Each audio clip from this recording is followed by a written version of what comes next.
السلام عليكم ورحمة الله وبركاته. ازيكم يا شباب؟ يا رب تكونوا بخير. ازاي تاخد فيزا شنجن لاسبانيا؟ فيزا شنجن سياحة لاسبانيا، مش فيزا، مش اي فيزا تانية. عشان انا بحدد الكلام اهوت قبل ما ابدأ، عشان برضو الناس بعد كده لما يجوا يسألوا سؤال يعرفوا ان انا بتكلم بس على موضوع باختصار على فيزا سياحة شنجن لاسبانيا فقط. فانا ما اعرفش الصراحة عن اي دول تانية، وما اعرفش عن اي فيزا تانية.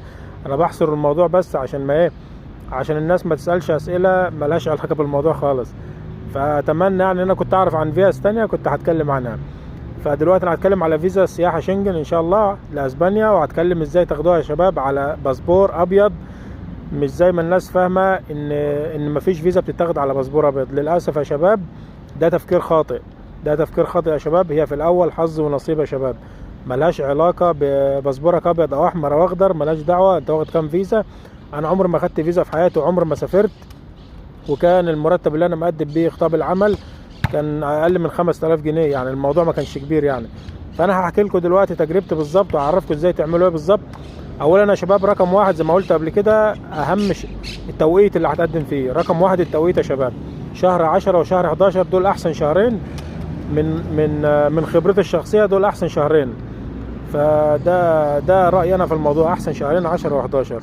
ده رقم واحد. بعد كده يا شباب تكون عامل حسابك ان الحساب البنكي بتاع حضرتك يكون 6 شهور سحب وايداع، مش مبلغ متجمد او شهاده ادخار او الكلام ده.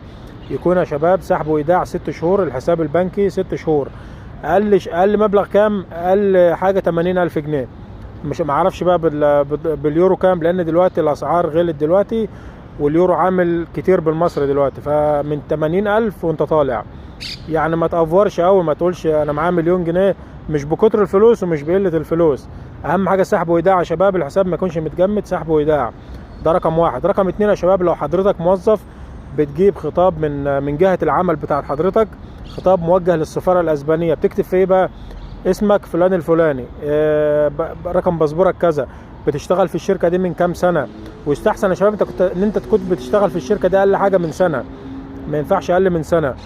تمام؟ ان انت شغال في الشركة دي وبتقبض مرتب كذا، مرتب ما يقلش عن 4000 جنيه او 5000 جنيه في الايام اللي احنا فيها دي.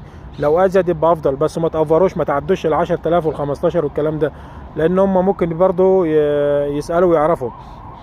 فخطاب العمل يا شباب، لو حضرتك موظف تعمل خطاب عمل اسمك وباسبورك وشغال من يوم كذا في الشركة دي، والشركة موافقة ان انت تسافر اسبانيا من يوم كذا ليوم كذا اللي حضرتك هتسافر فيه. تمام؟ لو ما عنديش بقى خطاب عمل، لو انا بقى موظف، لو انا قصدي عندي بيزنس بتاعنا، بتجيب بطاقة ضريبية وسجل تجاري، ويكون عدى عليهم سنة على الأقل يا شباب. سجل تجاري وبطاقة ضريبية يكون عدى عليهم سنة على الأقل. طب أنا لو ما عنديش لا دي ولا دي، لو أنا لا موظف ولا عندي بيزنس، لو أنا طالب مثلا في جامعة، بتجيب إثبات قيد من الجامعة بتاعت حضرتك إن أنت في الجامعة ديت في سنة كذا، والجامعة موافقة إن أنت تسافر أسبانيا من يوم كذا ليوم كذا. وعلى فكرة يا شباب، لا الجامعة ولا الشركة ولا أي حد هيعمل لك خطاب العمل ده عليه مسؤولية. محدش هيتضر من الموضوع ده، محدش عليه مسؤولية.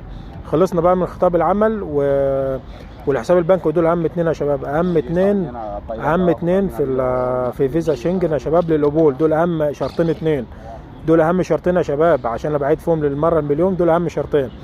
رقم 3، دلوقتي خلاص الكورونا خلاص عدت، وما عادش فيه بقى ايه، ما عادش فيه شهادة كورونا ولا الكلام ده كله، فخلصنا من الكلام ده كله. نروح بقى للتأمين يا شباب. التأمين الطبي يا شباب، بتروح لشركة أليانز. لو انت معاك فيزا كارد بتدفع على النت، بتشتري تأمين طبي لمدة شهر. لو انت هتسافر 10 ايام او 15 يوم مش مشكلة، اعملها شهر، مش هتكلفك كتير، 200 جنيه يعني ولا 300 جنيه، مش هتكلفك كتير.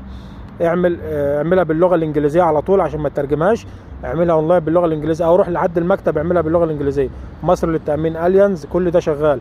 بس دلوقتي الباسبور الجديد دلوقتي بيبقى عليه تأمين بيبقى عليه تأمين في الظهر بتاعه. ده تأمين دولي برضه يا شباب وشغال، ما تخافوش، ده تأمين دولي وشغال. اللي ما عندوش بقى تأمين على باسبوره، لو باسبورك قديم، بتروح تجيب من الشركات اللي قلت عليها دي. كده خلصنا بالتأمين يا شباب. نلجأ بقى لايه، نروح في وثيقتين اتنين، نموذج شنجن ونموذج ترجمة بطاقة بتاعت حضرتك. دول بتنزلهم من على موقع BLS للتقديم، بتنزلهم من على الموقع PDF، وبتملاهم بخط ايدك او بتملاهم على الاكسل، قصدي على الوورد، بتملاهم بالانجليزي او بالاسباني. خليكم في الانجليزي احسن، خلي الورق كله انجليزي احسن. يا تملاهم بخط ايدك لو خطك كويس، بتملاهم بخط ايدك. تمام يا شباب، خلصنا من الحاجتين دول. نروح بقى يا شباب دلوقتي على ايه؟ اللهم صل على النبي. للصور بتاعتك 3.5 في 4.5. الصور يا شباب 3.5 في 4.5. خلفيه بيضه بدون فوتوشوب يا شباب، خلفيه بيضه بدون فوتوشوب، عشان الناس بس ما تعملش اي صور. دلوقتي يا شباب على ايام انا عشان ما سافرتش قبل كده، ما عملتش شهاده تحركات، ملهاش لازمه.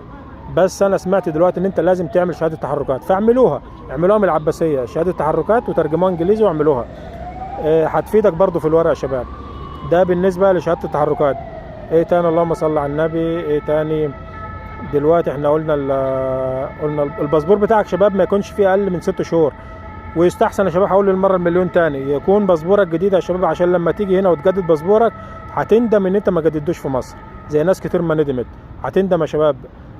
جددوا باسبورك يا شباب قبل ما تقدموا على الفيزا، عشان هنا تجديد الباسبور داخل على 400 يورو، يعني يمكن 40 ضعف في مصر. فجددوها يا شباب عشان ما تندموش يا شباب. تمام. برنامج الرحله بقى يا شباب، برنامج الرحله ده مش مطلوب منك، بس ده يعتبر ورقه تكميليه مهمه برضو للباسبور للملف بتاعك. ليه بقى؟ ان انت بتبقى كاتب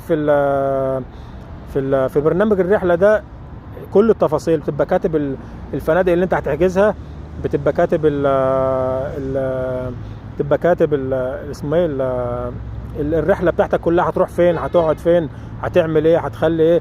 ويستحسن يا شباب، نصيحه، ما تعلوش مده الرحله عن 10 ايام، ما تعدوش مده الرحله عن 10 ايام. وما تخلوش الخطاب، ما تخلوش البرنامج السياحي مليان تفاصيل كتير، عشان ما تسهلوش الموظف بتاع السفاره معاكم.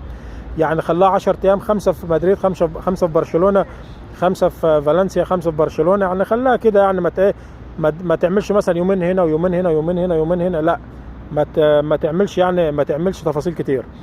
ده بالنسبه للبرنامج السياحي يا شباب. كده خلاص قلنا الحجوزات يا شباب. بقى نيجي لحجوزات الفندق يا شباب.